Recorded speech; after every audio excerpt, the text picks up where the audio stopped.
Welcome to This Sustainable Life, the premier community on learning to live sustainably. Are you trying to live sustainably? Me too.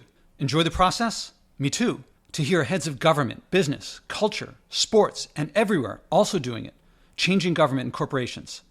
I've been on my journey of environmental sustainability for years. My guests and I have learned and share on sustainable food, sustainable farming, sustainable travel, and more.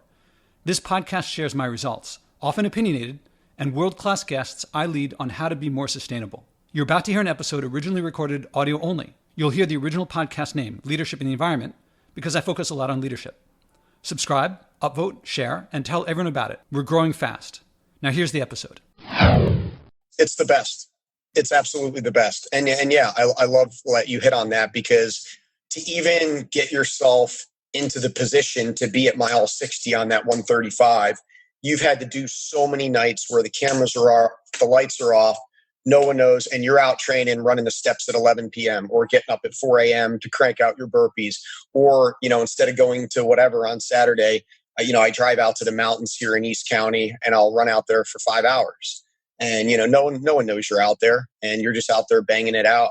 And it's like all those moments over time build up, and then they build that unbreakable spirit in you and that mental fortitude, so that when you're in that moment at mile 60, you can draw back on those experiences and overcome and persevere. And that's what I love about it. Welcome to the award-winning Leadership in the Environment podcast. We guide you to living better by your values. We bring you relevant views on important topics without doom and gloom. We focus on awareness and action. It's about bringing fun, community, and connection to your everyday life. If you're new to the channel, please consider subscribing and turning on notifications. Let's do this. George and I talked about three big topics in this episode. The first was George Floyd, the demonstrations and riots, from the point of view of a man watching his businesses and his community's businesses vandalized and destroyed. But you'll also hear him reflect as a man who dismissed Colin Kaepernick's taking a knee and, in his view at the time, disrespecting a flag. Now, why did George Chmiel have that view of it was disrespectful? Because at the time in 2016, when that was going on, he was supporting veterans, especially veteran suicide, through incredibly long runs that he would raise money for to benefit them. He was running ultra marathons, 100-mile plus runs all around the world. The more that he ran for others, the more rewarding it became for him, to where he ran across the country, almost 3,000 miles, through injury. My key takeaway from what he was talking about was that he got more out of it than he put into it for serving others. When he was just doing it for himself, he got something. But when he did it for others, he got a lot more. And coming back to the George Floyd demonstrations, he reflected, and you'll hear him talk about this, he reflected on how he changed his views, or how his views are changing from what seemed so obvious to him before. I heard him showing humility and vulnerability. We talked about what you get when you find your limits and go past where you thought they were, and how much more you get from helping others than just helping yourself. That's, I think, his viewpoint on these things going on. It's not exactly what you would expect. I think it's valuable. In the end, he ended up explaining better than I why I act on leadership in the environment, probably because he's done so much more. So listen and tell me if you don't feel that whatever you're doing, no matter how much people tell you it won't make a difference, or how much people tell you that it's more than you have to, that you will want to do more after listening to George. A few years of not flying for me, of avoiding eating unhealthy products that end up not tasting good anyway, they feel so small. I feel no matter how much people say, oh, you've done so much, it feels so small, partly because I can do so much more, but because I've barely scratched the surface of what I could get back. That's what I find stewardship about, giving and getting in proportion. Let's listen to George. Welcome to the Leadership in the Environment podcast. This is Joshua Spodek. I'm here with George Chmiel. How are you doing? Hey, buddy. Good to see you. Yeah, it's great to be here. Good to talk to you too. And we were just before coming on, we were talking about the last time I spoke to you, you talked about you're running across the country, among other things. And then since then, we've had the whole George Floyd sparked the nationwide everything. And we're in the middle of that. And actually, you asked to postpone because you got hit with it. Your community got hit. And I don't see how we can start without talking about that. When your email said you had to board things up, you're anticipating a lot of serious things happening in your area. Where are you and what happened, if you don't mind sharing? Sure. Yeah. So I'm in downtown San Diego, right next to Petco Park, where the Padres play, and I own my F45 fitness studio right there. And after the George Floyd stuff broke and the national protests kind of started rolling out, I mean, we got hit pretty hard here in San Diego. I wouldn't say it was as bad as LA or Philly or some of the other cities back in the East Coast, but major protesting, 6,000, 8,000 people, broke into some looting, some rioting. It kind of developed off there. And I will say I was in the midst of the crowds a little bit because I wanted to get my own firsthand unbiased opinion. And I will say 98% of it was totally calm, was real protesters there for the mission, for the right reasons, and they were peaceful. But then you had your handful of hooligans, whether they were paid, whether they were not paid, whether they were just organized criminals looking to take advantage of the situation. It got out of hand. It got ugly. A number of businesses were burned to the ground. There was a lot of looting, rioting, breaking glass storefronts of retail businesses, things of that nature. So we had the board up for about 10 days. We were lucky that we were not personally impacted, but I know a number of people that were. And it's just a very scary situation. And it's a very divisive issue. It sucks that we can't really have any sort of real conversation, it seems like, in this country and find middle ground, because there's middle ground on every argument, but it's people are either here or there, and it's very scary. So I think we're through the worst of that, but I think it's forced a lot of us to take a deeper level of introspection on who we are and what we believe in and truly where we come from and where we stand in these issues. And so from that standpoint, it's been good for me. And I think it's been good for a lot of us, but future of this country is in peril right now. It's scary.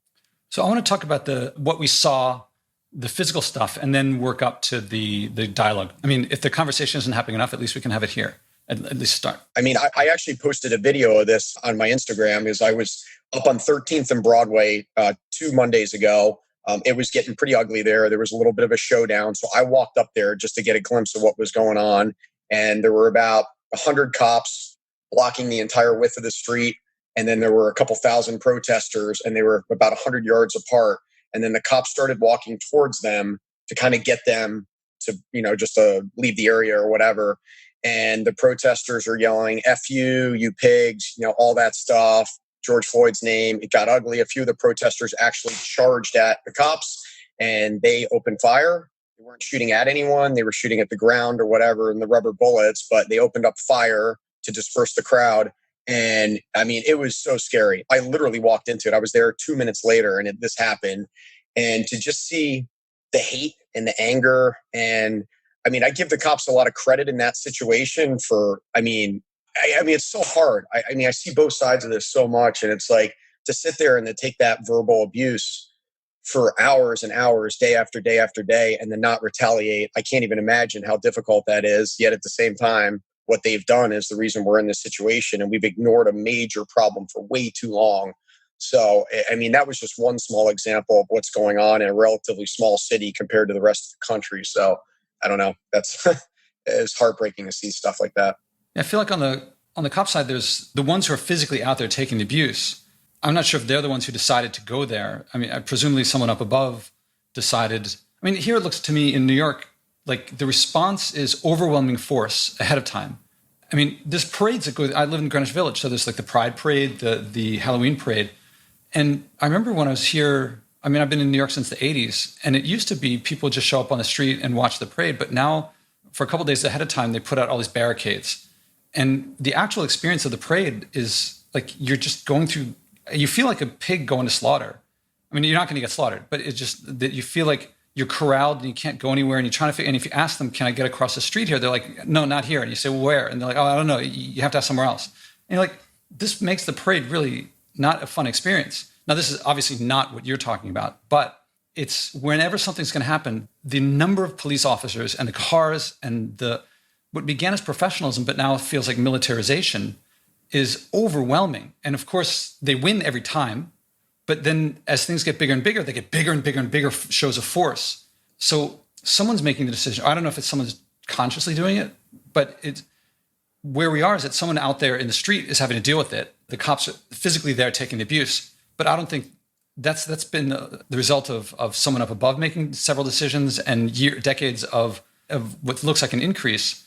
And some seem very, very professional. And people who serve the public, I have huge respect for. Of course, then there's some who kill. Well, yeah, I mean, that's the thing, right? There's bad eggs in every profession. I worked on Wall Street for 11 years. And, if you got a bad trader or you got someone in, you never know, they could be embezzling hundreds of millions or billions of dollars or running a Ponzi scheme or doing things of that nature. And that's going to be front cover world news, right? Same thing if a cop takes someone's life that doesn't deserve it, right? But then you have those people in every profession, but just the stakes aren't as high. So, and now everything is politicized. It's like, I mean, it's unbelievable how the story can go from Corona every second of every day and to the point where I can't even open up my businesses and have 5 people in there who want to be in there. But now you can have 5,000 people protesting and Corona is no longer a major issue, right? So it's just like, all these hidden agendas, or actually not even really hidden agendas, just public agendas. And it's sad. It's sad. Did you see people going by actually, I'm also curious. What I've read is that there's the people who are there during the day and the people who are at night. And that's when the shift happens between protesters versus rioters or just hooligans. Did you witness that too? Yeah. I mean, when they rolled past my studio last Sunday, it was about 1:00 in the afternoon. Like I said, about 6,000 people, probably 4 to 5 city blocks long. And it was peaceful. I mean, it was definitely passionate. People were energized. They were loud. They were vocal. They were chanting nonstop. But otherwise, I mean, it was peaceful, right? They were demonstrating and they were getting their message out. Yeah, typically at night, I mean, people get a little lubed up. Or, whether they're drinking, whether they're doing drugs. Obviously, the sun goes down. People get a little more aggressive. And yeah, that's generally when you see the bulk of the damage done for sure. And were you watching your business and seeing things happen? Yeah, I was literally standing out front. And then that first night, I actually sat in the studio till 3:00. Not that I really could have maybe done much, but I just said to myself, if by some chance they come here and they try and take something that I've worked so hard my whole life to build, and I was out not paying attention or not there, like I would probably regret that. So, was sitting in my business, making sure that things were okay all night, probably smart, maybe not. Could have been like, if someone would have showed up and then I would have used some physical force or whatnot, I mean, probably something bad could have happened. And we look back and it's like, well, George, anything in your studio is replaceable, but you're not. But at the same time, it's just like, I mean, when you see that happening and you're not exaggerating it, right? It's happening all around us. You're seeing businesses that people getting destroyed. I wouldn't have felt good if I wasn't there. So I'm reading some emotions of helplessness and futility, but also I don't hear hopeless. I mean, it's bordering on that. Like, are we past a point of no return? But I also feel like I hear in your voice also, we can do something about this. I mean, we are part of this country. We're not passive. Or we could be. I think many people are. Well, right. And and I look back, I ran across America for the vets. I grew up in Annapolis, Maryland, next to the Naval Academy. I have a lot of friends in the military. So I'm a huge military advocate. And I look back at Kaepernick and the demonstrations in the NFL 4 years ago, and I'll be the first one to admit, I said, look, I understand there's a problem, but there's a better way to do this. Like I said that a bunch of times. I said, I think it's very disrespectful to take a knee to the flag and everything. But so in a lot of ways, we all just kind of ignored it and kind of continued on with our way. So in some respects, I feel like we're getting what we deserve because we didn't take it seriously and they were peacefully protesting. They were using the platform that they had and a national audience of millions of people to get the word out. And a lot of people, including myself, chose to look at it from the flag and the military perspective and not necessarily just overlooking the heart of the problem. And so, I mean, that's one thing that I've looked at myself and I've really tried to identify and say, hey, and you see it all over the place, how many people always respond with all lives matter, right? It's like Black Lives Matter. And it's like the first thing I say is all lives matter. But like, that's totally not listening to the crux of the issue. And so I've used this opportunity for me to really reflect more, to understand that there is a serious problem and I need to take action. We all need to take action. We can't just sit on and go on with our lives. But I'll tell you, there is a lot of hopelessness. And with the state of the economy, the amount of people that lost their jobs right now, a lot of businesses that won't reopen. I mean, the real after effects, I can tell you, is going to happen second half of this year into next year, because most people do have enough money to survive a little bit, survive a month, survive 2 months. Now with these businesses being shut down, people's wages being cut, furloughs, whatever, on top of the deaths and all that stuff, I'm concerned of what's going to happen here. And then you throw all this protesting on top of it, and it's just a powder keg. To say nothing of it, in a couple months, there's probably going to be a pretty big increase in the virus with all these people being so close to each other. I mean, we'll see, right? I mean, you would think so. I mean, that's why it's like, to me, it's unconscionable where it's like you're shutting down small businesses. Like think of a hair salon, right? You go in for a hair salon and you have maybe 10 seats or 12 seats or whatever, and they're all kind of spread out and whatnot. And like, that person who worked their whole life to run that business, who's got a lease and who's got kids and's got all that, is not allowed to operate for 3 months. And maybe they got government assistance, maybe they didn't, but they might be forced to lose their baby and not put food on the table. But now you got 5,000 protesters, no one wearing masks, all screaming, all coughing, all shouting. If there is a serious virus out there, I mean, yeah, it should be spreading like wildfire, which is like crazy dangerous. Like I haven't really seen the numbers on like any big spikes coming from this past weekend, but I mean, it could come, right? It's usually like 14 days. But yeah, so. You said earlier that you are using this time, not it gave you a chance, but you're actively using this time to reflect. Do you care to share any of the reflections? Yeah, I mean, when you're isolated, when you're at home, you're spending a lot of time with yourself. And I'm generally used to having just a crazy packed schedule. Like I always say it's one of my worst things that I do is like, I don't say no to enough of stuff. So I'm so over the top busy, but I kind of thrive on that. And now I'm sitting here and it's like, well, these are shut down. My race schedule for the year is done. My travel schedule for the year is done, like all this stuff. And I have all this extra time. And I mean, you're kind of forced to reevaluate things. It's like, I mean, what else are you going to do? You can always sit around and watch TV or, do whatever. And so, especially with these protests, like, I mean, because for me, like I said, like the heart of the protests in the NFL were happening while I was running across America, while I was carrying the flag literally 3,000 miles across the country, and how many times I almost lost my life on the road, and how big the effort was into that event, and how many people sacrificed to raise money. And I'm carrying the flag, and I see people taking a knee to the flag, and it really angered me at my core. I mean, it really did. But now I'm looking back and I'm like, you know what? I feel in a lot of ways I was being selfish. I don't think it was a direct, and I said, I thought there was a better way to do it. But now when you look at the alternative way that they're doing it, well, hell, let's go back to 4 years ago and let's have a real conversation and real dialogue and actually listen to what they're saying. And so that's been a big thing for me. And I just have to be honest with myself and do a better job. What do you hear them saying? I mean, there's a lot of voices out there, I guess. You said, let's listen to what they're saying. Well, I mean, look at how many incidents there have been over the last 5 years. And I feel like it's a lot similar to like veteran suicide. It's like you hear about an incident and you're like, oh my God, that's horrific. And then people just go on with their lives. And we can't keep living like this. This country is going to be torn apart from the inside out. I mean, you can easily see a case for another civil war coming in the not too distant future. I mean, we're there. So it's like, enough's enough. Like we have to listen. We have to make changes. Like this stuff can no longer happen. And so it's just, I mean, it's ground up, right? And starts with, our personal attitudes. And it starts to us being more vocal. I think we all need to be more vocal about it publicly and in circles where you see racism exist, or even if it's not necessarily racism, just a little bit of bigotry or whatever. I mean, it's like we need to stand up and make sure that those attitudes are not justified under any circumstance ever going forward. It's kind of funny if someone does. I don't know anyone who would say like, that group over there, because they have a different skin color, is, some negative thing. But yeah, but it's all like, right. It's like, I look at, because I think of this whole white privilege argument and stuff. And it's like, I don't come from like a lot of money. I mean, I've worked for everything I've had my entire life from the day I graduated college. But like, I grew up, I got to go to a Catholic school. I got to go to a college. I mean, again, I put in the work. I will never take that away from myself. Like I never missed a homework assignment through high school. Like my mom rode my ass and everything. But like I had a mother there that gave a shit. And I was able to go to a good school. And so like just those things that like I don't necessarily would look back and be like, oh, I was so privileged. Like we didn't live in a big house and my parents didn't make a ton of money. But like I look back and I'm like, I had so many advantages over, maybe a person of color who grows up in a family where the dad's not around and doesn't have the educational opportunities. And maybe there's a lot of drugs and alcohol in the house or whatnot. I mean, I have massive advantages over someone like that. And that's a problem that's rampant across all these communities in our urban cities.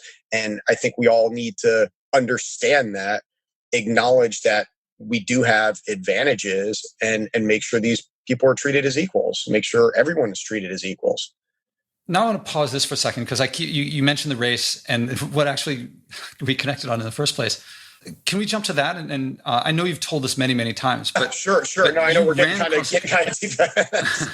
But also, I think people should hear not everyone has heard of you. So I hope people can get a picture of when you say you haven't had that so easy. I'm thinking the story you're about to tell, if you tell it as you told it to me before, it's like you weren't like just going out and playing some touch football with some friends. It sounds like some serious stuff.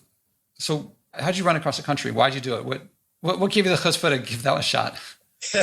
I'll try and keep this as condensed as possible. But no, I started running. I ran my first race back in 2007 while working on Wall Street just to overcome a wrist injury. So like typical, right? A lot of people you get hurt, you're getting older. I was like in my mid to late 20s then. And, that winter I put on a lot of weight. I got in really bad shape, wasn't living the healthiest of lifestyles. And so when the cast came off, I couldn't lift. I was like, well, my legs still work. Let's start running. And so I ran that first race, didn't break 4 hours, ended up eating Vaseline for like the last 10 miles of the race because I didn't understand the difference between goo and Vaseline, and they were handing it out to medical tents. It was supposed to be used on my armpits and my nipples for chafing, and I'm eating it, think I'm getting a caloric benefit from it. Like that's where my running career started. I'm guessing you also have peanut butter on your nipples. Yeah. So, but it was so cool. So it was like I barely trained for that race. I had no track record as a runner. And then I went out and I banged out a marathon. And it was like really that placebo effect. And I was like, wow, if I could do this without really training, eating Vaseline and feeling off Vaseline the whole time, what if I actually trained? What if I actually put a nutritional plan in place? What if I actually put some effort into this? And so I started running marathons. I ran like 10 marathons in the next year and a half. All of a sudden I started putting up some good times and I started really becoming addicted to the sport and loving the sport.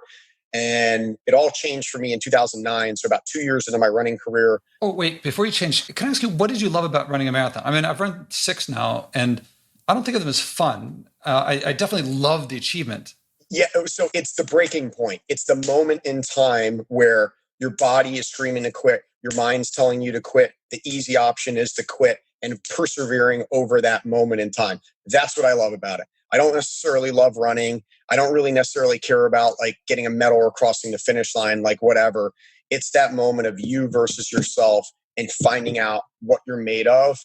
And by having those experiences, how that can translate into every other aspect of your life. You inspire, you take out so much confidence from that moment when, I just ran the Brazil 135 in January. It's the longest race, hardest race I've ever run in my life. 135 miles through the mountains, through the jungle in extreme heat. And it was a ton of elevation. It was almost 30,000 feet of climbing. And you're sitting there at mile 60, mile 65. I was so chafed because it was pouring rain that my groin area, it looked like a burn victim. And you're sitting there and you're like, I got 75 miles to go. And I'm already at the point where I can barely run because I'm in so much pain.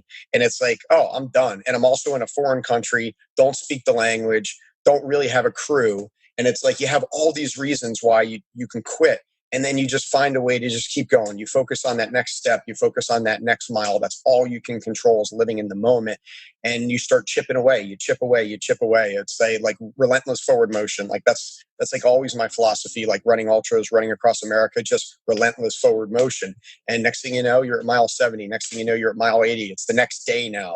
And then 90, 100. Now it's the next night. And you just keep grinding. And then the feeling of getting there, knowing how bad a spot you were in 70 miles ago, and you find a way to get there. It's just I love that feeling. I love that feeling. It has nothing to do with the running as to why I like doing these things. So the running puts you in a mental state. The way I describe it, I've not been 65 miles out of 135 miles yet.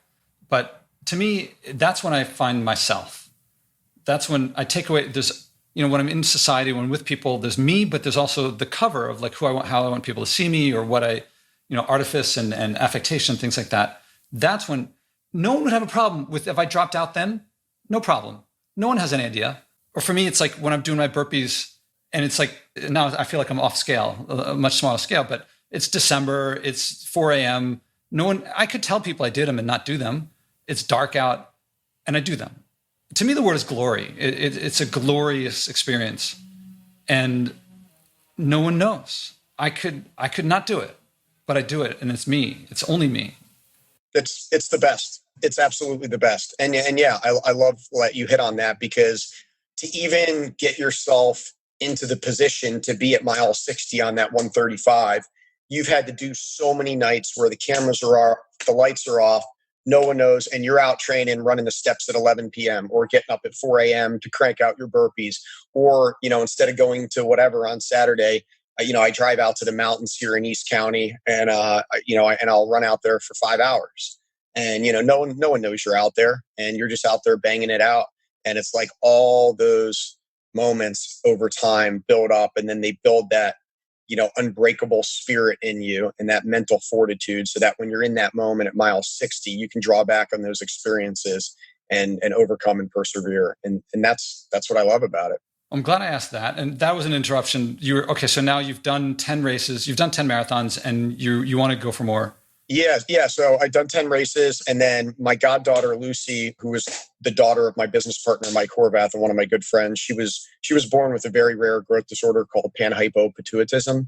So her body doesn't produce growth, adrenal, or thyroid hormone. So it's a life-threatening condition, something that she's going to deal with her whole life. And she was so sick as a little girl. And as I had done all my running, I was like, okay, well, you know what? I want to be able to use my running now as a way to help others. And naturally, I was so close to Lucy and the Horvaths, it just kind of made sense where it's like, well, I want to do a big run for Lucy. And so I had just started hearing about these ultra marathons. And the year before, Dean Karnazes, the ultra marathon man, had run the Sahara race. And so I followed it. And, at the time, Dean was arguably the top ultra runner on the planet, or one of them, but he definitely helped commercialize the sport and bring the sport into the mainstream probably more than anyone.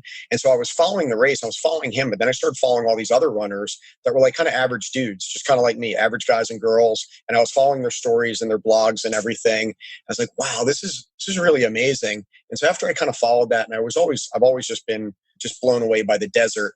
And I was like, how cool would it be to go out there, run 155 miles through the Sahara Desert, do it for Lucy, do a fundraiser, and really challenge myself to go from running these 10 marathons to taking it to the next level. And so that brought in a whole different element. Now I felt like I was back in square one, because this was a self-supported race. I had to carry my own gear. I had to carry my own food. It was multiple stages. It was over 5 days. Now you're running on sand. You're running in 120-degree heat. So it brought in all these other elements, but now I had the fundraising component. And when I decided to sign up for it, everyone thought I was crazy. Everyone thought it was an awful idea. And I just used that as fuel. I put it in my back pocket and just trained really hard. And next thing you know, I fly out to Cairo, and everyone within this community of children's growth disorders, like so many other families, they're like, oh, I hear what you're doing for Lucy. Let me tell you about my daughter or my son who has a similar affliction. Thank you. You're running on behalf of all of us. And it just grew like wildfire. So next thing you know, like I go out there, I felt like I had an army of supporters behind me. 6 months prior, no one was behind me. And now I go out there, and it was a crazy race. I had a couple moments that were really scary. I got lost on day one and ran out of water. And there were some other things, but ended up finishing the race. I finished fifth. We ended up raising like $70,000. Grassroots. And I mean, it was just an amazing experience. Came home, ESPN did a piece on it. And I was like, wow, thank God I didn't listen to everyone who told me that was a horrible idea. Like that ended up being one of the best decisions I've ever made in my life.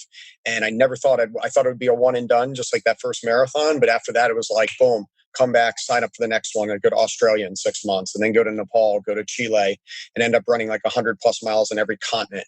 And so like I had all those experiences over the next 4 or 5 years, which was unbelievable. And then when I finally moved out to California and became more of an entrepreneur and had my own flexibility, I was like, well, you know what? I want to do something. Now I've done all this running for Magic Foundation and Lucy. Like I want to do something really big on American turf, on our soil, to really thank our vets and everything like that. And so I just then decided to put the Run Across America together and worked on that for over a year before I actually did it. This element of service seems like it sounds, I was going to say an undercurrent, but actually it sounds like it's been growing and growing. I don't think of traders on Wall Street as being particularly service oriented, except themselves. You'd be surprised. My people that I worked with on Wall Street were the most philanthropic people I've ever met. Now, granted, most of them do pretty well, so they have disposable income. So it's easier to for them to write checks compared to a lot of people on Main Street who really, struggle to make ends meet. But the group that I surrounded myself with, we were always very proactive. We always put on our own events. We always supported each other's causes. Very giving people. It sounds like the work is one thing, and then separately there's helping others. Whereas what you're doing now, or what you're describing, the running sounds like you're getting something out of it personally, yes, but you're doing more than you would have because of service to others. I don't feel like service, like traders are trading in order to serve others. But I think what you're talking about here is like, and that's been a rising thing. Like you run farther, you push yourself to new events because of Lucy, because of the family that the other people told you. And in a lot of ways, I've said this, I feel like I've gotten so much more back in return than I've given. I've tried to give a lot, but in so many ways, I feel like I end up getting more out of it. But it's just a very giving, I say you give for the sake of giving, not to expect in return. I mean, if you give to expect in return, that's not a way I want to live. And I've always tried to be selfless and give. But in these situations with the running that I've done, I've gotten so much back in terms of relationships and friendships and support. And it's propelled me to be a better runner. Like there's no doubt about it. Like I don't finish 5th place in that race in the Sahara if I didn't have all those people from Magic behind me and me not wanting to let them down and me wanting to set a good example for all those kids. I mean, same thing with running across America. I mean, I was so injured in the first week with 2,800 miles to go, and I knew the cause was so important. And a lot of the people from sponsors to some of the financial backers that helped pay for it to everything. And I made promises to them that I would get there no matter what. And if I wasn't doing it for that higher cause or that higher mission, it would have been very easy for me to pull the plug and just say, hey, no way I'm going to make another 2,800 miles. I got a knee injury. I got a partially torn Achilles and my ankle's blown up. But I was not going to throw in the ripcord because the mission was so important. Yeah, I'm listening to you partly just as a regular human being, but also it reminds me on a totally different area. But people they're like, Josh, you cannot fly. You can go and only fill up 1 load of garbage per year. It doesn't make a difference because you're one person. There's 7+ billion others, and it doesn't make a difference. Don't bother. All you're doing is depriving yourself of the Eiffel Tower. You could go out and just have a nice meal at McDonald's or something. Well, I'm not going to eat meat, but they're like, just enjoy yourself. What's this deal? And I'm like, most of the time I cannot convey how the feeling of, to me, it's a service. Actually, I've been playing with this. I'm not someone who throws around the word love that often, but what's emerging in me is that I love humanity. It's a part of something greater. I mean, it sounds very, if I really get into it, I sound very spiritual, I sound very religious, but it's completely accessible to anyone. And when I go to the store with someone and they're like, just get the pear. And I see it's from Argentina. And there's pear producers here who are going out of business. And I don't think people in Argentina want to make stuff for Americans. And then there's going to be some boat that's carrying them. And I know that when I put in the extra work, and it's not really that much work, I go online and look up, okay, where's the farmers markets around here? Where can I get the local stuff? What I meet, the pear is the smallest thing. What I meet is people and community. And it's always about people. And that's where the love comes in. And I have been almost completely unable to communicate it to people how, I'm getting more out of it than I'm putting into it. You say it in a way that makes it more clear. Like, I believe you. 100%. I mean, I would not, if I didn't have that incredible, visceral, emotional reaction. I mean, day 5 of the Sahara race, the first 4 days were a marathon long, and day 5 was 58 miles. So you would just run 100 miles in the first 4, and you had to run 58. And I had never run longer than a marathon in my life. And now I'm like over 2 times that after 4 days in a row of running marathons in that heat, blisters, losing toenails, all cut up, sunburn. I've lost a lot of weight at that point. And it's like, how the hell are you going to do that? And I had a major low about halfway through, hit the wall, bonked. It wasn't looking great, got through it. And then I'll just never forget the feeling like the sun coming down that day. I had been out there running. Now I'm on probably mile 40, 45. And that was the moment I knew I broke the race. And like, I just cried my eyes out for hours. Like the next while running. And I ran the fastest that last 18 miles of the 58 miler. I was passing everyone that was in front of me. Like, I swear I would have caught the leader if it was another 20 miles. I was running on pure emotion, 130 miles into it. All the lactic acid that was there, day 2, day 3, day 4, disappeared. And it was just this amazing adrenaline rush for hours. And it was like, you don't have that if you're just out there for yourself doing it to finish a race. I mean, it was all those emotions, all the comments, all the people that didn't support me from the beginning, all the people that jumped on later, flying out to Death Valley 2 weeks before that and putting myself through heat training and all that, all the work that went into that. And then it just like all came full circle in that moment and hit me like a brick wall, and Alan Jackson's Remember When comes on my iPod. And like, that's such a powerful song. And it just all hit me. And it was just a rush of emotions. I just start crying and I just start running faster and crying and running faster.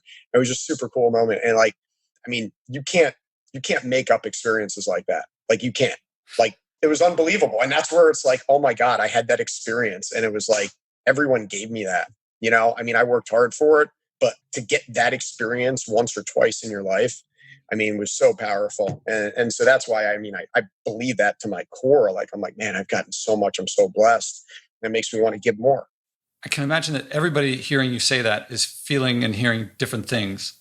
On my part, if you weren't saying it was you talking about your personal experience, I would seriously doubt it. And if you said to me, if you do it, you could have this experience too, I'd be like, not really. But then you are saying it about yourself. And it's a mix of feeling like you're human. I have a video of it. I mean, it was 2009, so I didn't have an iPhone. I had one of those old Canon Elfs, I think, on me. And I just remember shooting a video. And I was so like, it was in my pocket. So it came out in black and white. But I just said, remember this moment. And I was crying. I just said, remember this moment. And I just kind of took a little panorama because it was really like it was a lunar landscape. At the end of that long stage, it looked like running on Mars. And then we were surrounded kind of by these mountains in the distance. And it was just like this reddish clay almost in the Sahara, which the whole rest of it was like this beautiful white sand. It was just a really unique terrain there. And the sun was dropping and I'm crying. I just said, remember this moment. And I mean, I'll remember that moment the rest of my life. And then just coming in like a freight train. And then when the sun dropped, it was just this amazing moonlit evening, like under the stars. I didn't even really need my headlamp. Like I brought my headlamp out, but I was just running under the moonlight and just running so hard, like running, like everyone that saw me pass them late in there, they were like, my God, like where were you getting this energy from? Like it was unbelievable. Like you're at mile 50 of the day 5 and 150 miles into the race.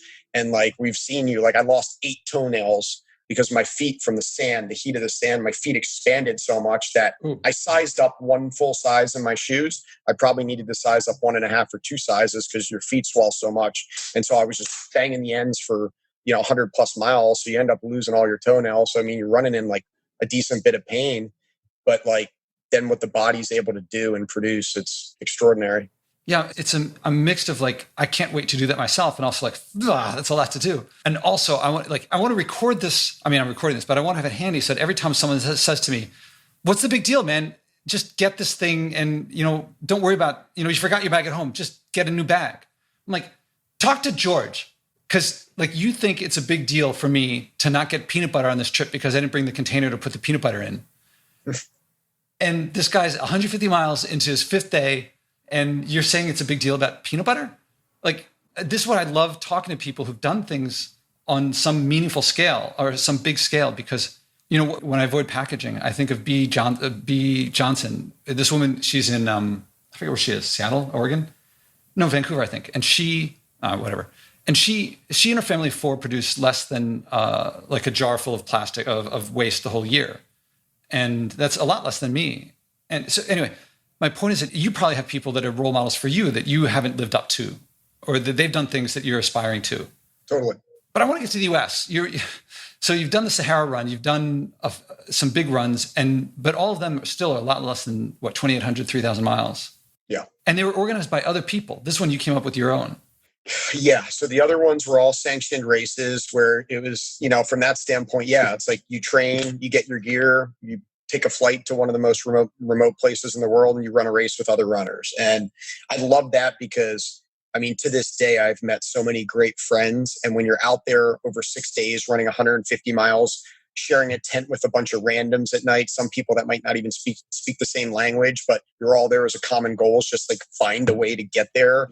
I mean, those bonds are really strong at the end of the day, where someone's popping my blister and I'm taping someone else up and we're sitting by the campfire, breaking bread, trying to figure out how we're going to get through the next day. Like those experiences are amazing. But then coming up with your own idea, and look, other people have run across America. I'm not going to say like I'm the pioneer of it. I mean, Forrest Gump, I mean, he's the pioneer. Let's be honest.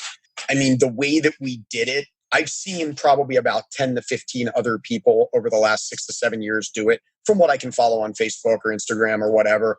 No one's done it quite like the way we did it, with big organized events along the way, different stops, putting the mission way before the miles. Like, I mean, I committed to, I'm going to be at these 4 concerts. I'm going to be here for this group run. I want to go to this VA. I want to go to this VFW. I want to do this interview. We want to use the run as a platform to talk about veteran suicide, the epidemic, what our men and women go through when they reacclimate to the civilian world after serving. We wanted to get it out there. So we were always focused on that, which again provided that level of being a part of something bigger than yourself, which made us all love doing it. But from a physical standpoint, it made it so much harder on me because I was constantly having to stop, have to start, have to drive to an event, have to fly to an event, turn off George the runner hat, put on George the advocate or whatever you want to call me hat. And then all of a sudden flip that switch again, fly back and then start running again. And to get in and out of that mindset so many times along the way was so difficult. It was so difficult. I mean, in some ways, I'm like, how the hell did we pull that off? And then the logistics behind it with like organizing the van, organizing the truck, we had 2 guys because we have a documentary coming out on it, the film crew, and then all these stops along the way. And then everything that comes along where you get lost or you're in a flash flood or it's a snowstorm or, we lost the van for a while. And then I decided to swim across the Mississippi River and like, how are we going to do that with the Coast Guard? And then getting pulled over by Border Patrol because I'm close to the Mexican border and they think I'm a crosser, or like all the shit that happens out there. And like, again, relentless forward motion and then throwing the injuries. And it was, it's just, it almost feels like a dream. Like now, like looking back a couple years later, it's like, did that really happen? Like, oh my God. You sound like someone who, in order to prove to himself that it really happened, is going to have to do it again. Well, I would definitely, I'm definitely going to do it again at some point. I will probably do it with less commitments on me the next time, just to kind of do it more as like enjoyable and kind of just, not that it wasn't enjoyable, but just kind of take some of the pressure off because I felt so much pressure because I had so many obligations. And again, I didn't want to let anyone down. And I ran myself absolutely ragged into the ground trying to do all that stuff. And so, but yeah, I think maybe in 10 years or so and go back and do it again, get the crew back together. I could see that.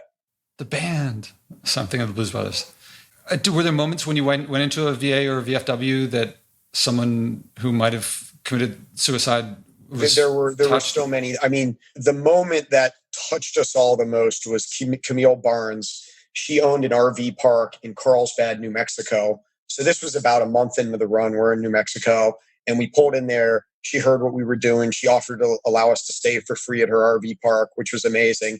And then we got down to chat with her. And I actually did an interview with her. We didn't know anything about her story, but her son, Malachi, had just committed suicide literally a month before this. And he had gone to Afghanistan. He's a part of the 101st Airborne and ended up doing things, seeing things. She mentioned that he said when he came home, Mom, when you kill people, when you kill a child, you can't take it back. That was literally a quote from her. And as he got back home, no one really understood what his experiences were. He couldn't connect. He isolated. He became depressed. His mom knew there were issues. They were trying to get help. I know they got denied some benefits and everything. And it just led to him going down this path of not feeling worthy, not being able to connect with other people. And then at, I forget how old he was, early 20s, he went there right after high school. So this baby, this kid that's, college age, puts a bullet in his head and kills himself. And now you have his mother who literally is carrying the bloody shoe he was wearing when he pulled the trigger in her purse every day. She walks around with the bloody shoe that he was wearing as he committed suicide. Her life is devastated. She's trying to keep the business together. She has another child. She has a husband, the whole community, right? It's like, when you see a suicide like that, it's not just the family, it's the community, it's the church group, it's the rec sports league, it's the whole circle that's devastated. And you just feel like in a case like that, that life could have been savable. In so many of these cases, these lives, you feel like if you understand how to connect or touch or reach these people, that maybe these lives would have been savable. And it's just so heartbreaking. And so that conversation floored us. I mean, after that, we were in tears. Like I was like, dude, we're not running the day. I was like, guys, we can't run the day. It just doesn't feel right. And we just sat around just like, wow. But like, it was those experiences that gave such meaning to what we were doing. And there were a number of them. That was the one that really rocked us the hardest. But I mean, it's just like, wow, like this is a lot bigger than we thought it was going to be. And what we're doing is very important. So we need to keep rolling. Like every day that we're out there telling these stories, we're making a difference. Do you still hear from veterans today or their families? Oh yeah. Jeff Kyle was a big part of it. Jeff's the brother of American Sniper, Chris Kyle. I mean, I'm sure you've probably seen the movie or read the book, but most decorated assassin in U.S. history. And so Jeff was a huge part of it. He was at the kickoff on the USS Midway in San Diego. He spent 3 weeks on the road with us. He's become a very close friend of mine. And Talon Smith, who was a good friend of Chris's, and Jake Schick, who started 22 Kill, the 22 Push-Up Initiative. He was a big part of it. Al Kovac, who's the chairman of Paralyzed Veterans of America. It's an unbelievable nonprofit that's been around for a lot of time that does a ton of great work for whether amputee or wounded veterans when they come back from deployment, getting their VA benefits and all that stuff. So and these are all people that are still close to me. And then there was just so many of just the random conversations. I mean, you don't realize how many veterans are out there. I think the number's like 22 million around the country.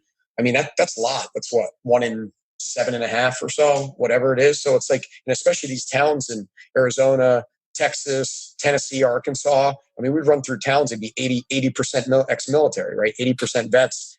And so when they see someone running with the American flag, supporting the cause, I mean, the love, the outpouring of love, and just, hey, I'm not a runner, George, but can I come walk a mile with you? Can I come jog 2 miles with you? We're going to bring some food out.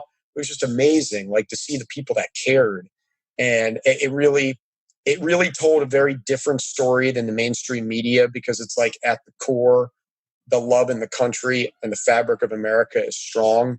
And it's like, you don't see that by watching television. And it was awesome to experience it and have those conversations every single day.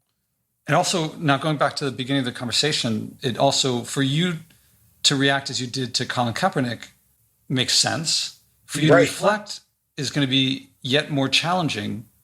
And I'm also curious, the community that you formed around you, what's the level of well, right. I mean, most of those people that were surrounding me, or the people that I was involved with this, were very upset with that. And this was going on. This was fall of 16.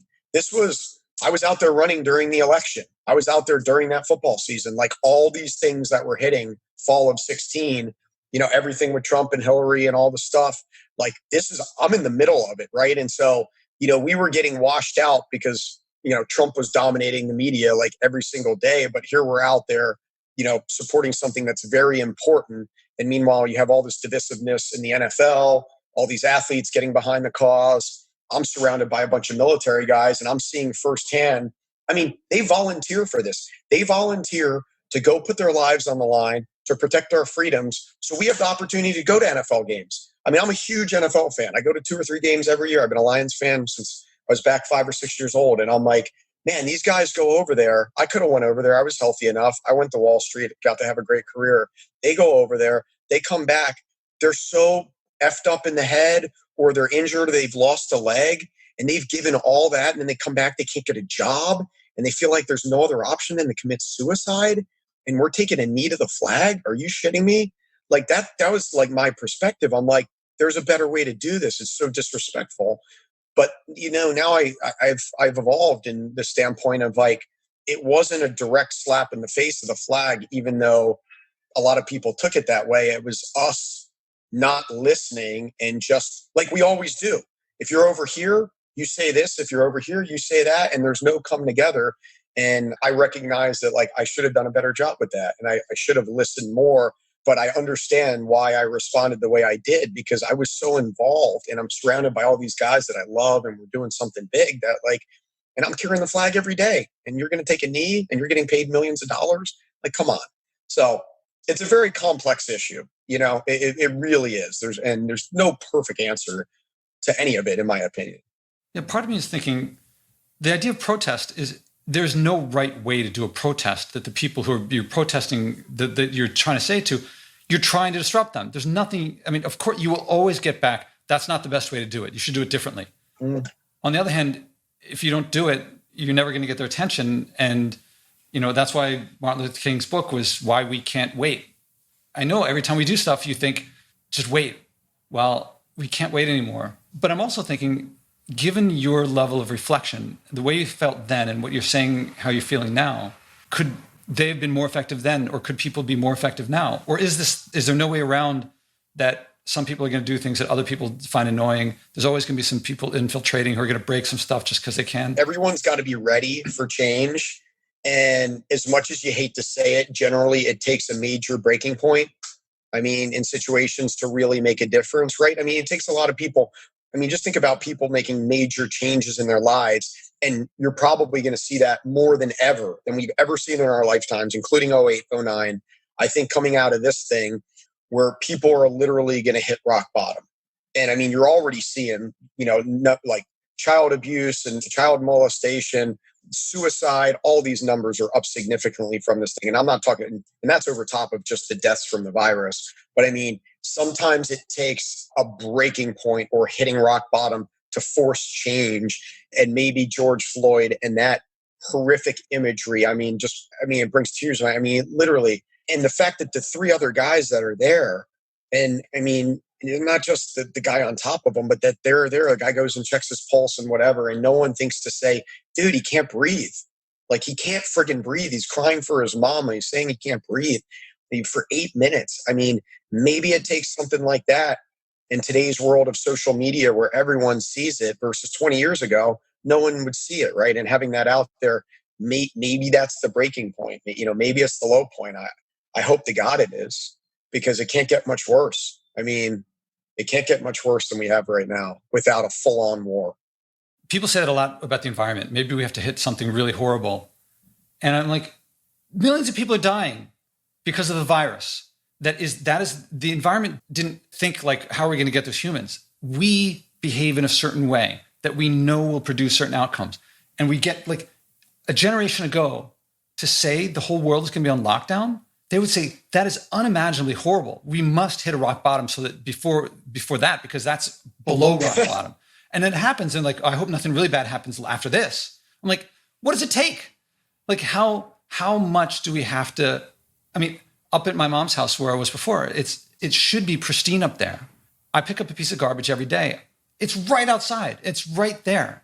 I don't even pick up the cigarette butts because it's too small to pick up. Like, I want to pick up bigger things.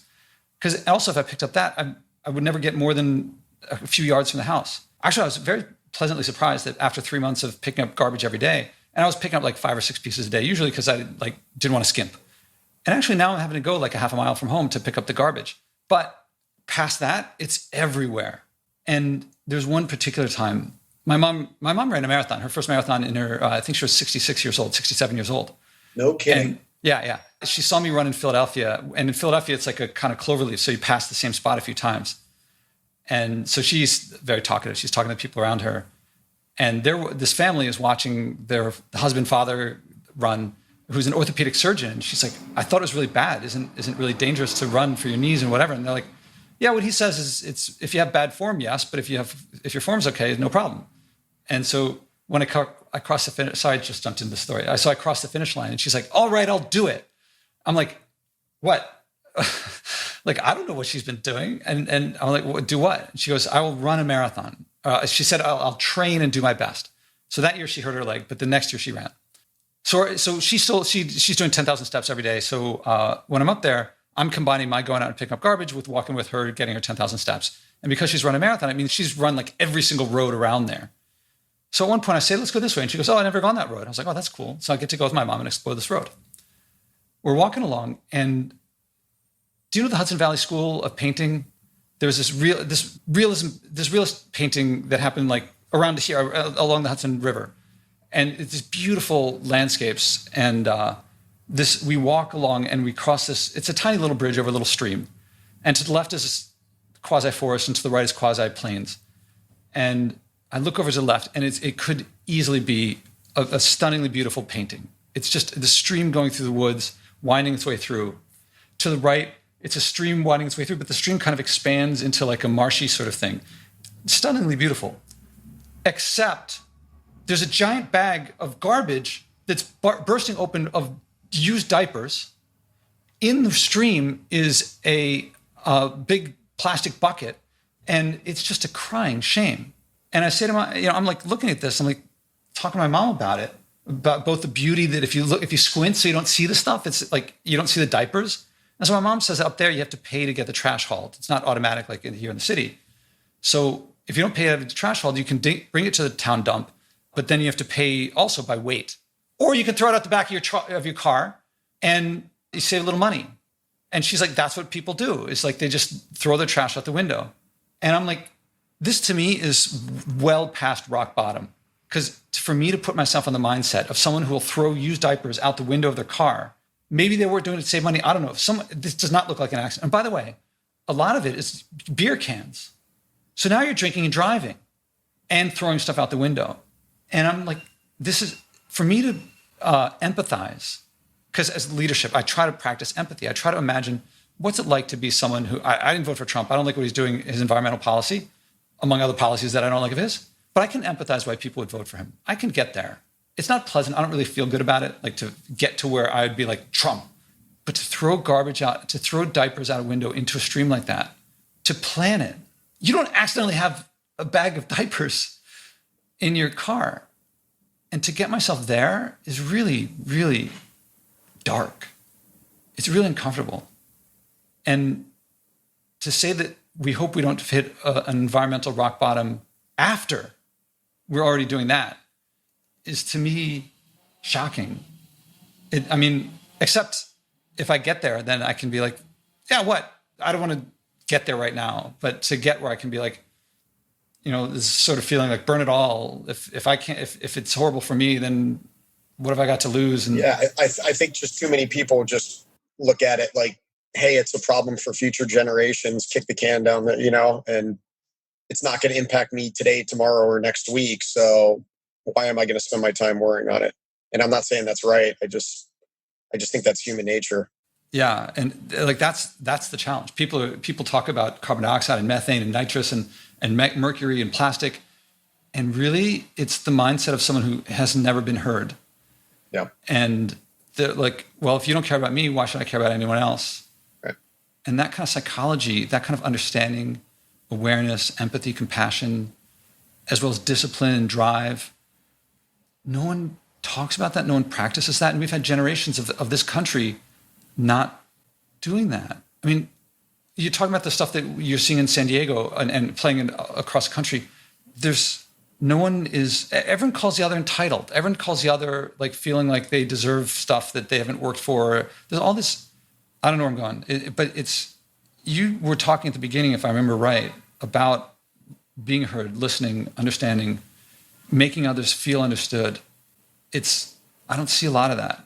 I don't know how this is going to come out. I was talking to someone earlier today, New York Times bestselling author, multiple times over, books on leadership. And we were talking about the guy, probably one of many, who drove a car through a crowd of protesters. And it turns out he was the head of the KKK in his region, something like that. I don't know how this is going to sound. What's his story? He was once a little kid running around, I doubt, thinking like, who am I going to kill? Or who am I going to drive my car into? Why does he want to do that? I don't think he's going to stop, and people in his community aren't going to stop until they feel heard either. And I don't want to give sympathy, but there's a difference between agreeing, supporting, and listening and understanding. And I feel like that's a big piece of it. Even the people we stridently disagree with and feel are even evil, I think that has to be a part of it. Yeah. And I think a lot of that's learned behavior at an early age, right? Systemic, what we're talking about here. This isn't stuff you're not born into being a racist. Like, you don't wake up and, when you're 3 years old and all of a sudden you have a view of other people that way. Like that's learned behavior at an early age. I don't know how to change our culture this is my goal. It's like to change our culture to where we listen more. And it would be such a breath of fresh air if we had just decent leadership from the top down that could actually have real dialogue. And I think, honestly, the two-party system makes it so challenging because both parties have gotten so extreme and they're so controlled by special interests that to break the establishment, like truly, to break the establishment with a two-party system right now, it's impossible. No one can win as an independent, and there's not enough money behind a third party or whatnot. So you're sitting there and it's like you have to be so beholden to the NRA, or you have to be so beholden to get those votes that to actually go out there and like we're doing, like having good dialogue back and forth and being able to say, well, hey guys, like, you look at like the mass shootings and whatnot. Like, I'm all for the Second Amendment, but do I think we need a bunch of semi-automatic weapons all over the place? Absolutely not. And I'm like, and I think most people would agree with that. I mean, I think most people in this country are fiscally conservative and socially liberal. And by and large, not everyone, but I'd say the majority are like that. And I think if we had a party and a candidate that could go out there and say, let's actually do common sense gun reform, or let's actually come to the middle on some of these issues, people might follow. But it's not that way. And it's almost impossible to have the expectation that a president can do that, because that's just not the way the system's set up now, at least in my opinion. Yeah, I feel like to change that, it's going to take some people, it's going to be like as hard as running across the Sahara Desert. But a lot of people doing that. Now, some people will have to work really hard, but some people can just follow along. I think something missing when they hear, is it unchangeable? No. This country was formed out of a monarchy. Yep. And that's got to be hard to change. And it took a war, a really bloody war. And it will take some people working really hard. Most people won't have to work that hard. They can follow. Here's what I don't hear from anyone. I hear from you, the more that you give, the more you're going to love it. No one gets that. The joy. Not everyone wants to be a leader. Not everyone wants to go the full thing. Most people just want to give money and be a part of it. Okay. But the more that you give, the more you're going to get back out. And it's always going to get more back out, even if it doesn't happen in your lifetime. And this part, this joy, people keep saying, what joy? What are you talking about, Josh? Where's the joy in skipping a meal because everyone's going to a restaurant where you don't want to eat anything? That doesn't sound very joyful to me. I'm like, it's like, what could be more joyful than to act on a value of yours, even when it's challenging, and to find out who you are? That's how I put it. For you, it was I think it's something what you were talking about. When you don't see the finish line. But at some point, people are having, I think, the conversations like this, wherever they go, that we're going to be passing people by, toenails left behind. And we're going to be all misshapen and our feet are going to be too big and stuff like that. And knowing that a couple generations later, people will have forgotten it. But at least for a couple generations, we got a little more peace. And it's to me so clear that doing burpees in the dark I'm not doing it blindly. I'm not doing it ignorantly. I'm not doing it because someone told me to. I'm doing it because I started doing it and I found out this resonates with me. And all the environmental stuff is just like that. And our culture is not like that. What are we, 80% obese in this country? Yeah.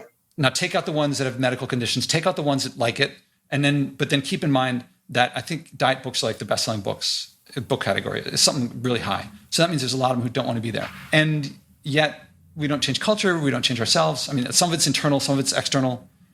And we have a culture of wherever it is, let's hope that it's changing or that it has an impetus to change. I believe that after all this lockdown, people are seeing bluer skies. Driving into the city yesterday, I couldn't believe the clarity. I totally agree. I've actually had that conversation with a lot of people, like when I go out to the desert, out the train in the mountains, and I'm like, oh my God, like it's crystal clear blue skies and just like the air quality and just, yeah. I think there's definitely been some healing over the last 3 months. I just think that the reason what drives me to leadership in the environment, leadership first, environment second, is that I think without leadership, people will just fall back to their old ways. They're like, oh, it's so beautiful Beijing skies now. And the canals in Venice so clean.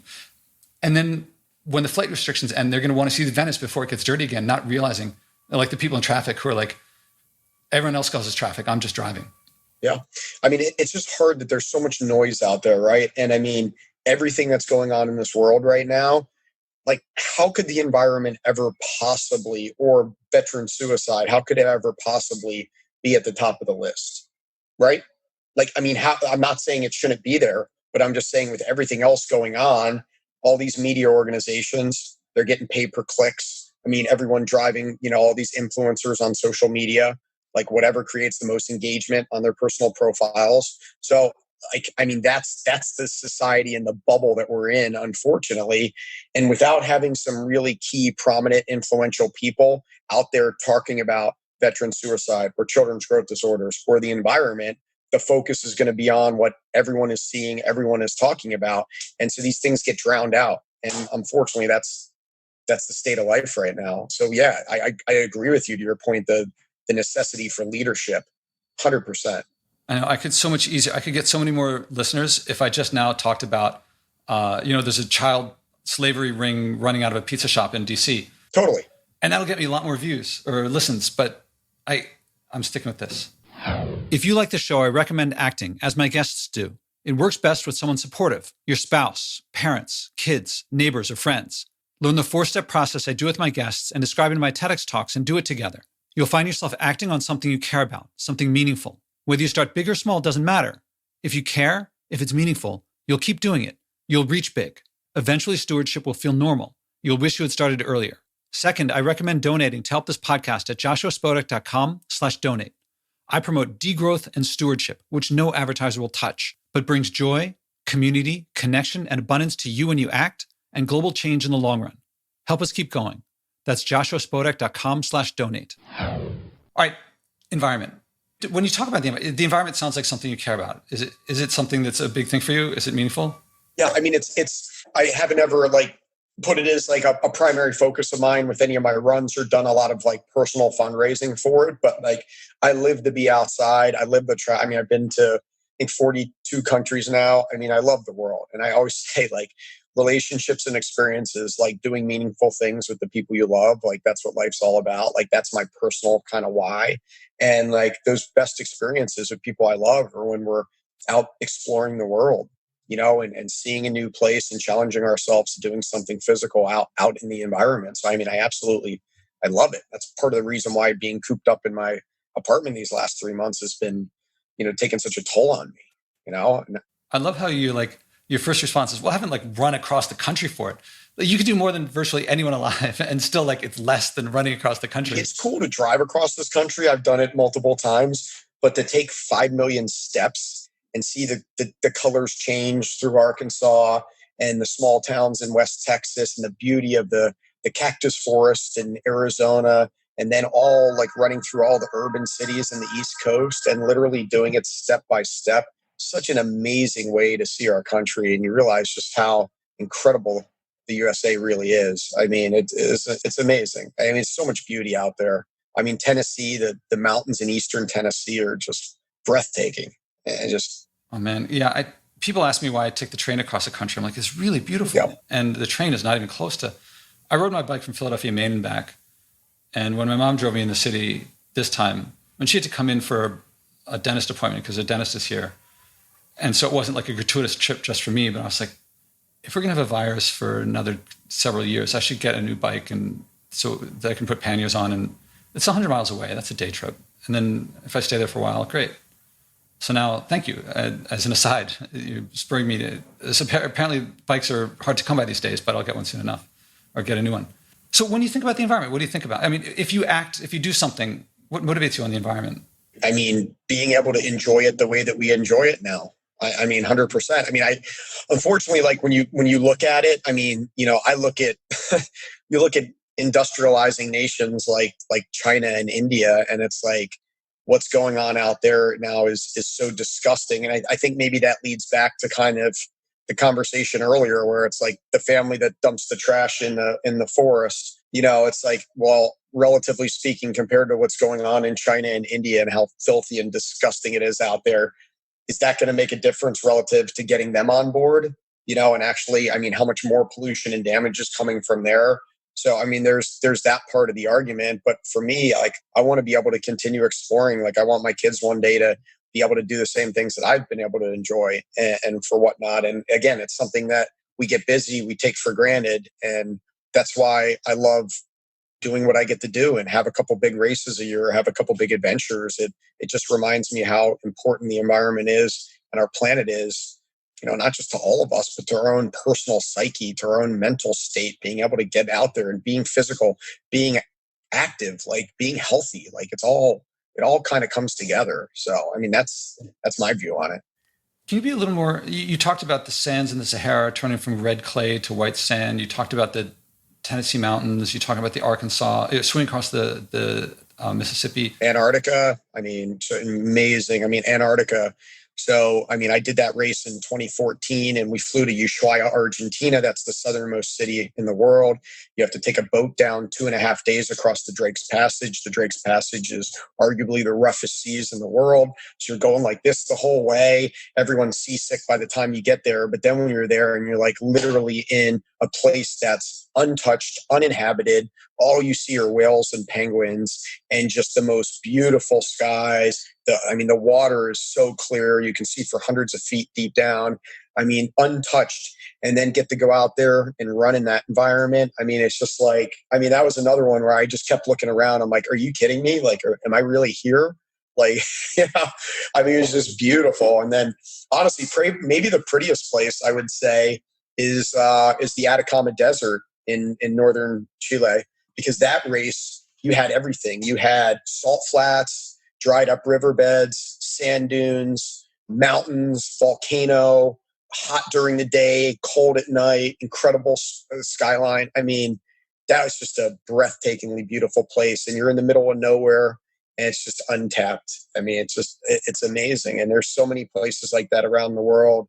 And, that's, part of the reason why I just have such an appreciation. I've gotten to experience those places. Given that appreciation, given that feeling that you had when you were there, and also maybe tinged with what you see in the industrialized nations or industrializing nations, and the thought of the future kids, these are some, to me, I sense strong, intense emotion when you talk about those. Based on that emotion, based on those feelings, this is what I was talking about earlier. I invite you at your option to think of something that you could do to act on that feeling. Now, most people, when they hear this, they think, what's the biggest thing I could do or what's the little thing I could do? It's not about the world. It's about you acting on something that matters to you. And there's a couple constraints. It can't be something you're already doing, not something you tell someone else to do. I got all these leaders and like, oh, I'll start a committee. But fine, do that. But also for this, it's something you do yourself. And so something new, something that you do with your own hands. And it has to have a measurable effect, not just learning or awareness. And those are great, but the environment reacts to our behavior. So something behavior makes a difference. Big or small, I don't care. Just as long as it's acting on something that you care about. Yeah. One thing I think about, which I've actually kind of kicked around, because so I own my 3 fitness studios here in San Diego, Orange County. And so we have, a few hundred members in each one. And so it's a really strong, close-knit community. And we do a lot of stuff here.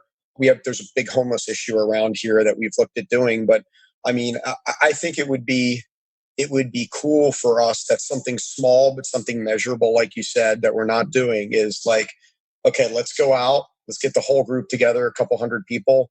Let's go do an outdoor workout one day together. And then let's do something to help clean up the community. Right. And right now, businesses need help cleaning up. There's broken glass and damage and things out in the parking lots right now. There's things we can do in the environment. I actually think that would be really cool. Because again, you always focus on like what's considered the most pressing need. And like where I'm at downtown, it's a massive homeless issue. Every couple weeks, you'll see someone that's passed out on the side of the road, probably DOA, probably overdosed. And it's right there in front of us. So like the initial reaction is, well, if we're going to do something in our local community, right now, it has to do with probably the protests, the damage to small businesses, or the homeless issue that's literally outside our front door. So we have to be more proactive about, no, this is what we stand for, and let's do something, different in the environment. And so, I don't know if that's like a perfect answer there, but that's something that like I would commit to doing for sure. I don't know if you know John Lee Dumas. He was a previous guest, and he pledged to pick up garbage from the beach near where he lived. And lots of middle steps, but long story short, now I don't run anymore. I only plog. Plogging is like the Swedish word for picking up garbage while you run. So when I run, I always pick up garbage. I think of John every time I do it. And it's just a shift that I've made. And it's not a big deal. Actually, I've been on TV now twice because of it. And actually, it's weird. You do these little things. What difference does it make? And then it becomes on TV, and then other people do it, and then it gets bigger, and everyone's like, oh, what one person does doesn't matter. And you're like, it's the same thing. What difference does one vote make, right? You can make that argument for a lot of things. Is your vote going to make a difference? Is my vote going to make a difference? No, but if everyone thinks that way, then you're never going to get it anywhere, right? Well, I think it's bigger than that. I think it's that now corporations and government officials bring me in to advise them. Totally. So it's not just little things adding up. I think little things, if done meaningfully, inevitably lead to big things. Yep. So let's make it a SMART goal, a specific, measurable, achievable, realistic, time bound. So what might you do with them? And you might be getting others to do it, but as long as you yourself are also doing some of the picking up, then that qualifies by the criteria that I've developed for this. How long do you think it would take? What would the goal be? What would something specific? I think we could put something on the books within a month, because you want to get the biggest bang for your buck, so to speak. Make sure you have time to get people there and everything. But specifically, like, find an area in San Diego where there is a significant issue that needs help, that needs volunteers. Let's go get everyone outside the studio. It's probably a good thing anyway. Go do a really cool creative workout, be community bonding in the spirit of bringing people together, and then go out and for 3-4 hours, serve the community. And whether it's at the beach picking up trash or going into the mountains, or we've got everything here. I think that's totally something we could help with. I think that'd be awesome, actually. So if we scheduled a second conversation in about a month, then could you talk about how it went? Yeah, for sure. Okay. Now, all right. So I walked you through this process. I like that. The accountability. You're putting me on the spot. I love it. Yes, accountability. And my goal is not to put you on the spot. No. But accountability. That's part of it. Like, when you do these races and you sign up for, a fundraising mandate or whatnot, the ancillary sort of benefit that you're getting is that, dude, your name and your reputation and who you are as a person is on the line. And you don't want to be one of those people that says they're going to do shit and doesn't execute and doesn't go after it. So now you put your John Hancock on it. You better work hard and you better deliver. You better do everything in your power to give it your all to meet your goal. And so I've done that. So we're going to do it. That's part of it. That's half of it. The other half is that when you are on after this, now I think I hear in your voice an expectation that you're going to enjoy this. Of course. I hear in your voice also this is something you've been meaning to do. And now you get your chance. I think there's a lot of people out there who are like, I do mean to do something environmental. I'll get to it. I just think, and again, this has been a very challenging period. And I think a lot of us have been forced into playing defense. And I know, like myself personally, through gyms, I own a number of restaurants. I have a lot of financial interests that have been hit really hard. And like, when that happens and you're like, oh shit, like, I'm watching everything I've worked for my whole life being taken by something that's out of my control, it's very hard to deal with at times. And so it's very hard to get fired up to play offense, to go do what I'm used to doing, because I'm sitting here and shaking my head like, I can't believe this is happening. Yeah, finding people who could use service more is probably going to make you feel better and probably going to help recovery. Yeah, both and we're back playing offense. Like, it's just, it all kind of feeds itself. So that experience, I think you're going to feel good. I think however you think you're going to feel is it's going to be much more. It's going to be much more. So as much as I'm providing accountability to you, it's for the listeners so that they can hear, what happened with George? And it may come back and you say, Josh, who knows what may happen tomorrow? It may be impossible. Maybe a month from now you say things happened. Yep. But then that's why I like bringing leaders in, because leaders don't just, I don't know what might happen. It might be, it might be you mentioned someone does all the work and it may be easy, it might be hard, I don't know. But it's not going to be a cakewalk. It's not going to save the world. You're going to feel great. And that's what I want to bring. Like, that's what I want to share with the world. Like, it's not going to be a cakewalk. It's not going to fix everything just because you tried, but you're going to be glad you did and you're going to want to do more. And if that gets out to, as that gets out, that cultural shift is like to a shift of service, of listening, of caring. That's what I'm trying to get out there. And it's not a burden. It's not like you're not going to see Game of Thrones. Yeah. So the listeners couldn't see that I did an eye roll there. And you're going to be glad you missed it. That's what one of the main things I want to get out there. So I'm thinking of you, because when I pledge to do something, it helps me a lot to have someone hold me accountable. Totally. But it's really for the listeners that I really want to get that out there. All right. So we're going to talk in a month. Anything to wrap up with? Anything you want to share before? Anything I didn't think to ask?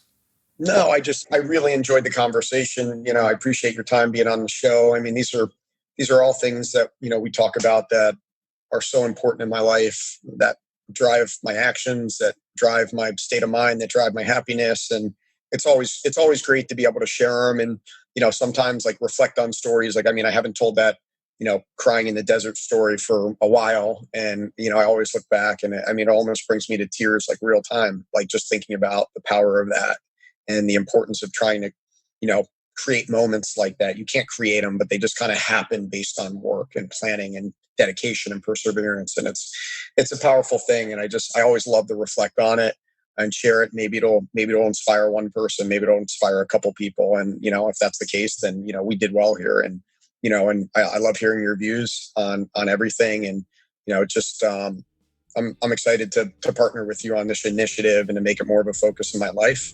and, and keep grinding forward. Well, George Chmiel, thank you very much. Awesome. Thanks, Josh. Appreciate it. George said what I've tried to but haven't succeeded in doing, that communicating how much serving others brings to my own life, expanding it, filling it with joy, with community, with connection, and emotions at the pinnacle of what humans experience. It sounds spiritual, it sounds religious. Knowing that he'll find more than he expects from acting on his environmental values, I bet that he's going to end up doing a lot more after he finishes this. While some might think it could detract from his supporting veterans and his other causes, I predict that it will augment it, that he'll find that the more he does environmentally, the more it adds to these other things, not detracts. Well, we'll see. So I'm looking forward to the next episode. How many people are bringing a message of joy from what everyone calls saving the environment, but I call the future? Step by step, this podcast is creating a culture of joy, community, and connection around sharing and acting on our environmental values. Again, there's no profit in buying and wasting less, but we'll all love our lives and relationships more when we do. I can use your support. Please donate at joshuaspodek.com/donate. Again, that's joshuaspodek.com/donate.